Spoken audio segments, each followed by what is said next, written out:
Sangwa mahoro y'Imana mu banyu no mu vyanyu inshuti n'aba bageze mu kumukurikirana imbonesha kuri ya BTV Burundi kaze mu mwanya mwiza ukurikirana amakuru mu Kirundi avugwa kuri wa 29 ndamugize umwaka wa 2025 Hatangimana Patrick nijiganda bashikirize akabagizwe n'ingingo nkuru zikurikira ugukomeza ubucuti no guhanahana ivyumviro ku bibazo bihanze ibihugu by'u Burundi na Guinea Bissau nimwe mu vyatumye habaho urugendo rw'umukuru w'igihugu ca Guinea Bissau mu Burundi ku magerekezo ya 2028 ndamukiza umwaka wa 2025 turaza gukurikirana Rosine Girene Gatoni umuvugizi w'umukuru w'igihugu c'u Burundi aho ashikiriza bikuru mu vyaranze ubwo rugendo n'imidoredo y'amakuru nayo mu gisata c'imico kama leta yoshiraho ikigo gifasha mu guteza imbere no gufata mu mugongo abanditsi b'ibitabo mu Burundi kuko bibatwara uburyo bwinshi ivyo bishikirizwa na Niyonzima Alain Pascal umwe mu banditsi umwanditsi w'igitabo c'amayagwa mandikano cyitwa Recueil de Nouvelles Trilingue dusome nawe nyine turaza kumukurikirana mu idoredo ry'amakuru ayo n'ayandi ni mukanya.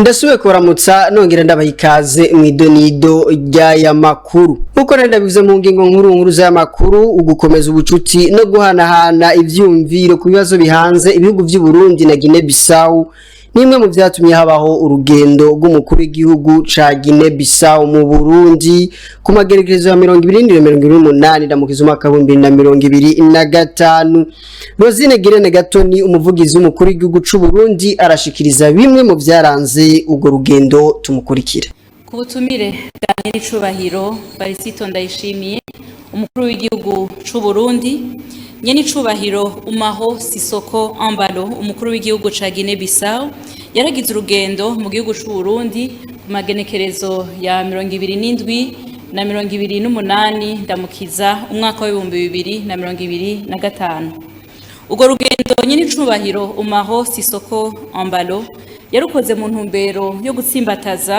ubucuti n'imigenderanire myiza iri hagati y'igihugu c'u Burundi be n'igihugu ca Guinea Bissau be no hagati y'abene gihugu b'ivyo bihugu vyompi ashitse mu Burundi Nyenicubahiro Umaho Sisoko Ambalo umukuru w'igihugu ca Guinea Bissau yakiranywe igishika cishi cane na mugenzi we Nyenicubahiro Varisito Ndayishimiye umukuru w'igihugu c'u Burundi ku kirimba c'umukuru w'igihugu citiriwe Ntare Rushatsi Nyenicubahiro Varisito Ndayishimiye na mugenzi we barayaze bashira hamwe ku buzima bw'ibihugu barongoye bongera barahana ivyumviro ku bibazo bihanze ibi bihugu vyompi bihurirako ibibazo vyugarije akarere be n'ibibazo bihanze amakungu ku bibazo bihuza ibihugu uko ari bibiri abakuru b'ibihugu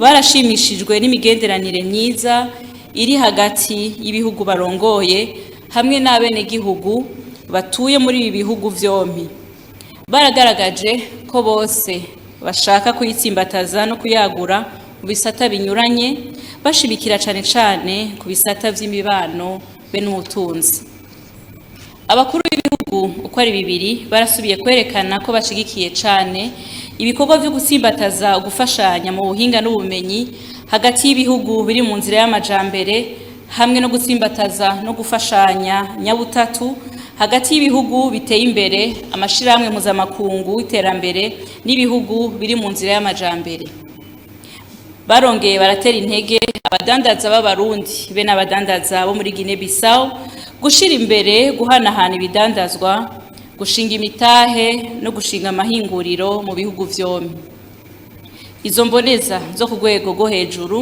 zarumvikanye gukomeza imigenderanire no gufashanya mu bisata vy'ubudandaji amahinguriro ubuhinga bwa none ivyo vyose bikazokogwa vyerekezwa ku bisata bishasha nk'uburimyi n'ubworozi kwimba no guhingura ubutare igisata c'ingenzi n'amaratiro hamwe n'igisata c'inyubako inyuma yo gusozera urugendo rwiwe mu Burundi Nyenicubahiro Omaho Sissoco Embalo umukuru w'igihugu ca Guinea Bissau yashimiye bivuye ku mutima umukuru w'igihugu c'u Burundi Nyenicubahiro Varisito Ndayishimiye arashimira leta y'u Burundi arashimira abenegihugu b'abarundi kukugene bamwakiranye igishika cinshi cane camye kiranga abarundi we nabo bagendanye. Nyenicubahiro Omaho Sissoco Embalo umukuru w'igihugu ca Guinea Bissau yaboneyeho akaryo ko gutumira mugenzi we umukuru w'igihugu c'u Burundi kugira urugendo mu gihugu ca Guinea Bissau ku itariki izokumvikanako biciye mu nzira y'imigenderanire hagati y'ibihugu uko ari bibiri. Rosine Girene Gatoni umuvugizi w'umukuru w'igihugu c'u Burundi na mu gisata c'imibano harizwe integuro y'ibwirizwa risubiramwo igitabo c'amategeko agenga ingo n'imiryango mu nama shikiranganji yari irongo n'umukuru w'igihugu c'u Burundi Evariste Ndayishimiye kwigenegezo rya 2023 ndamukiza umwaka 2025. Bimwe mu vyizwe harimwo ukongereza imyaka y'amavuka isabwa kugira umusore n'inkumi bashobore kushinga ugwabo. Ni nk'uko twategura mugenzi wacu Elvis Munyaneza. Mu nama nshikiranganji yakoranye kuri uyu wa 2023 ndamukiza Igitega irongowe n'umukuru w'igihugu c'u Burundi Evariste Ndayishimiye yarize ku nteguro y'ibwirizwa risubiramwo igitabo c'amategeko agenga ingo n'imiryango, mu gihe bigaragara ko hibonekeza utunenge mu bijanye n'inyandiko ndangamuntu kuko hari abandikwa habiri izo nyandiko zigasubirwamwo iyo zatakaye, aho hari n'abacura izamagendo. Ikindi naco nuko bikenewe ko biharuro vyerekeye inzandiko ndangamuntu vyandikwa mu buhinga bwa none. Iyo nteguro irazana bishasha kugira ngo haboneke igitabo c'amategeko agenga ingo n'imiryango kijanye n'ibihe vya none. Bimwe bishasha twovuga ni nk'ibi bikurikira: gukoresha ubuhinga bwa none mu bijanye n'inzandiko ndangamuntu kugira ngo ntihagire uwandikwa habiri mu ntumbero yo kugabanya ubusuma no gukomeza ingo n'imiryango. Guha baburamatari ububasha bumwe bwari bufiswe n'umushikiranganji mu ntumbero yo korohereza abantu. Kuduza urugero rw'imyaka yo kugira ubugeni. Guha akaryo abashaka kubakana kwitorera ingene bazotunganya amatungo yabo no gushinga igisata kijejwe inzandiko ndangamuntu mu buserukizi bw'u Burundi mu makungu. Iyo nteguro rero yarungiswe kunganirwa ikazogarukanwa yarahinyanyuwe hafatiwe ku ntererano zizoba zatanzwe mu makoraniro yo guhanahana ivyiyumviro mu migwi itandukanye. Kubera yuko ibwirizwa rigenga amatungo y'abubakanye n'ingene atunganywa rifitaniye ubucuti bwa hafi n'irigenga ugutorana no kuraga amatungo, ayo mabwirizwa yompi azoheza yigigwe rimwe. Mwomenya ko igitabo c'amategeko agenga ingo n'imiryango gikurikizwa muri iki gihe cagiyeho mu mwaka w'1993 gitegekanya ibijanye no kwandikisha abana bavuka, ubugeni no gufutisha abapfuye. Elvis Munyaneza urakenuye na uko nabivuze mu ngiyo nkuru mpuza y'amakuru. Leta irakwiye gushiraho ikigo gifasha mu guteza imbere no gufata mu mugongo abanditsi b'ibitabo b'abarundi kuko bibatwara uburyo bwinshi. Ivyo bishikirizwa na Niyonzima Alain Pascal umwanditsi w'igitabo c'amayagwa mandikano citwa Recueil de Nouvelles Trilingues dusome. Ni nkuru twateguwe na mugenzi wacu Ingabire Nintia Martha. Intambamyi nyamukuru abanditsi bagira no kudatahurwa n'ikibano. Ivyo bishikirizwa na Niyonzima Alain Pascal umwanditsi w'igitabo Recueil de Nouvelles Trilingues dusome. Ku barundi benshi ntibarabitahura. Je ndibukangiye gusoza kino gitabo c'amayagwa mandikano, mbwiye abantu yuko ngiye gusoza igitabo c'amayagwa mandikano, babona umengo ndiko ndatunganya bakambwira ngo none ivyo birafatiswa, abandi ngo bempima amafaranga ngo nawe ukempima ibitabo. Bisigura yuko mu kibano abantu ntibaratahura yuko kwandika canke kwa gusohora igitabo c'amayagwa mandikano bishobora gufasha ikibano. novuga niyo ntambamye ubwambe na mbere dufise twebwe abanditsi ikibano ntigitahura mugabo nibaza yuko bitaduca intege tuzobandanya twandika kuko naho tuba dufata mu mugongo hariho abantu bake bavyumva twizera yuko nabandi bazovyumva. Niyonzima Alain Pascal arasaba leta gushigikira abanditsi mu gushiraho ikigega gishigikira abanditsi na cane cane urwaruka rugitangura kwandika ibitabo kuko bisaba uburyo bwinshi.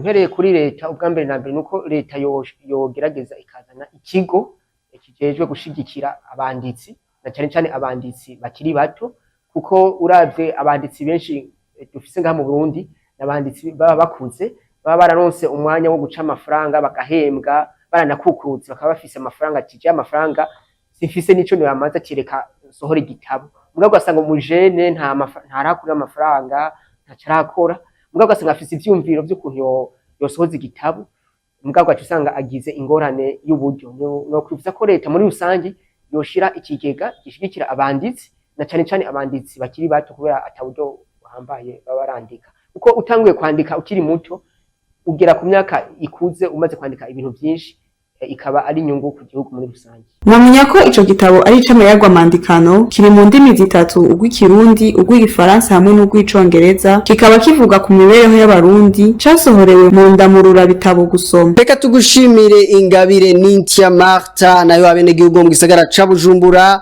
barashima ingene biyunguruza bitagoranye muri iki gihe ugereranije nuko vyahora mu minsi iheze.